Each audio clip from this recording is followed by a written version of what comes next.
Moi, j'ai la même robe que la directrice. T'as moyen d'éclairer un peu ou pas là-haut? En plus, déjà qu'il y a des chapeaux, donc ça fait...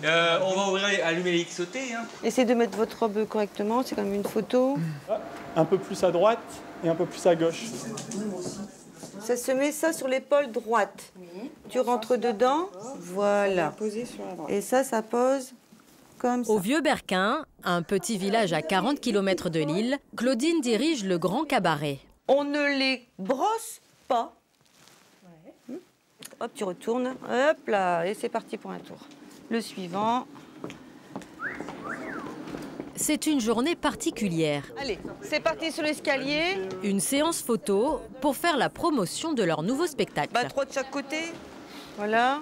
Voilà, et puis vous essayez de... Néné, tu peux monter un peu Non, pas forcément assis. Non. Pas assis comme tout à l'heure. Patrice, le régisseur, et Claudine sont attentifs aux moindres détails. Corentine, s'il te plaît, allez, on se concentre, on y va. Il fait chaud pour tout le monde, là. Allez. On prend la pause. Ça, il y a un truc qui va... Ouais. Bon, attends, tire comme ça, j'ai une idée, là, moi. C'est un jour extraordinaire parce que c'est la naissance de mon nouveau bébé. Tout d'un coup, j'ai toutes mes petites poupées qui sont habillées puis qui sont exposées sur une vitrine. 3, 2, 1...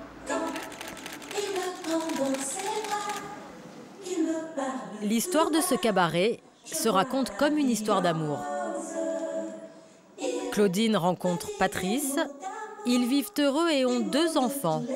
Lilou, leur fille, et leur cabaret. C'est bon, t'as fini pour aujourd'hui? Ouais, c'est bon. Bon, on y va. T'as éteint les lumières? Ouais, c'est bon. Tu vas tout éteindre? Tout est éteint. Bon, pour le reste, on verra demain. Ce cabaret, c'est toute leur vie. Ils l'ont construit eux-mêmes et ils y habitent. Et on mange quoi, ça?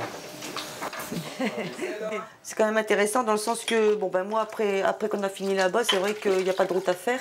Je peux vite rentrer à la maison. Fille d'ouvrier du textile, Claudine n'était pas destinée au spectacle. Il y a 22 ans, sa rencontre avec Patrice a changé sa vie. C'est des vieux souvenirs. Bah ouais, c'est le passé, on vit avec le futur, on vit pas que le passé. Bah si, hein. Ouais. C'est une belle histoire quand même. Ouais. À leur rencontre, Claudine est encore secrétaire à l'usine, alors que Patrice fait déjà des numéros visuels, tous plus fous les uns que les autres. Sillonnera le ciel, torse nu, dans son corset de fil de fer barbelé.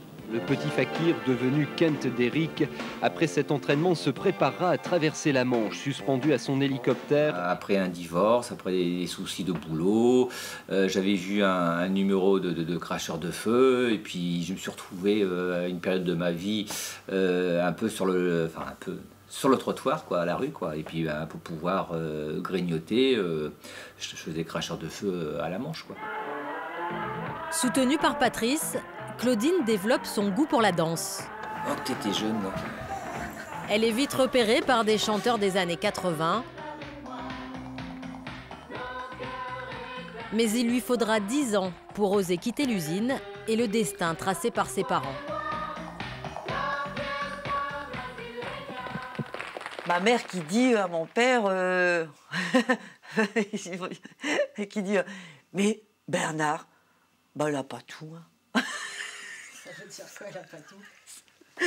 Ça veut dire que j'ai pas toute ma tête pour penser à ce genre de choses. C'est parce que ça veut dire que j'étais un peu folle. Voilà.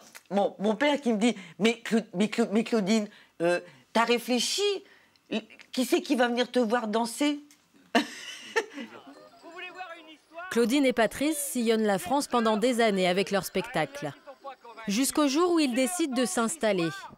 Ils choisissent le Nord, leur région d'origine, avec une idée folle, construire leur cabaret en pleine campagne.